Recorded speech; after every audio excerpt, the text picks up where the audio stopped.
Assalamualaikum warahmatullahi wabarakatuh. Nama saya Indah Mubarok, NIM 545 dari Hukum Ekonomi Bisnis kelas I. Di sini saya akan menjelaskan tentang pasar modal. Yang pertama ada dasar hukum pasar modal. Ada Undang-Undang Nomor 8 Tahun 1995 tentang pasar modal. Ada Peraturan Pemerintah Nomor 45 Tahun 1995 tentang penyelenggaraan kegiatan di bidang pasar modal, dan banyak lagi dasar hukum dari pasar modal. Pengertian dan tujuan pasar modal. Pasar modal adalah kegiatan yang bersangkutan dengan penawaran umum dan perdagangan efek atau perusahaan publik yang berkaitan dengan efek yang diterbitkannya atau lembaga profesi yang dikaitkan dengan efek untuk melakukan transaksi jual beli. Oleh karena itu, pasar modal merupakan tempat bertemu antara penjual dan pembeli modal atau dana. Dengan demikian, tujuan pasar modal adalah mempercepat proses ikut sertanya masyarakat dalam pemilikan saham menuju pemerataan pendapatan masyarakat, serta meningkatkan partisipasi masyarakat dalam pengerahan dana dan penggunaan secara produktif untuk pembiayaan pembangunan nasional.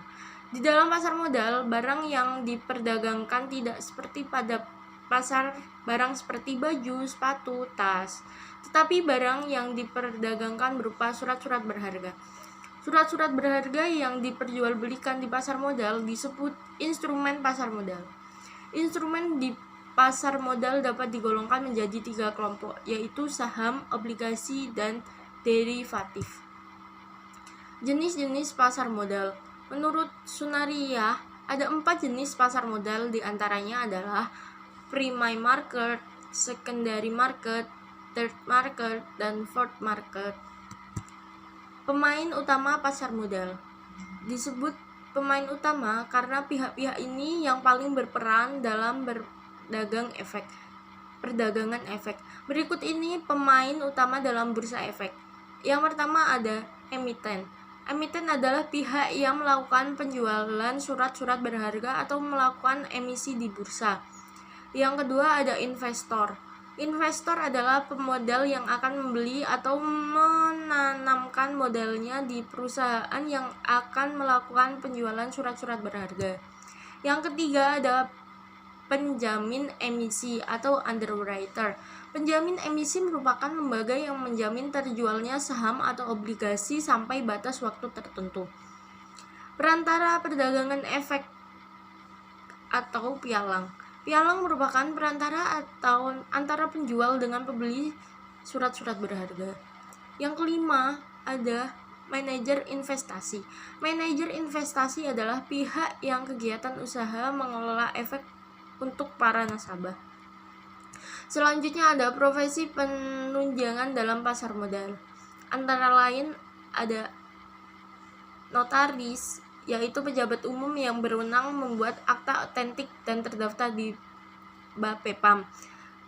Yang kedua ada konsultan hukum, yaitu memberikan pendapat dari segi hukum.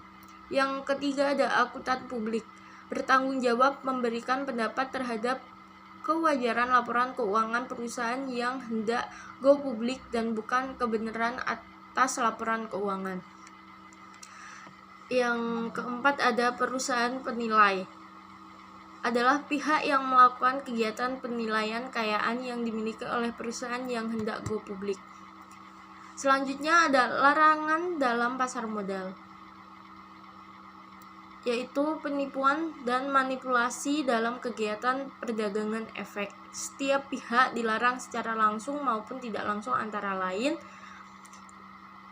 yang pertama, menipu pihak lain dengan cara apapun.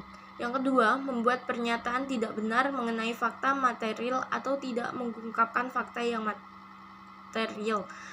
Yang ketiga, setiap pihak dilarang dengan cara apapun membuat pernyataan memberikan keterangan secara material tidak benar. Yang keempat, ada setiap pihak baik sendiri-sendiri maupun bersama dengan pihak baik dilarang melakukan 2 transaksi efek atau lebih. Selanjutnya ada perdagangan orang dalam atau insider trading. Selanjutnya ada larangan bagi orang dalam, larangan bagi pihak yang dipersamakan dengan orang dalam, dan terakhir ada perusahaan efek yang memiliki informasi orang dalam. Sekian presentasi dari saya. Terima kasih. Assalamualaikum warahmatullahi wabarakatuh.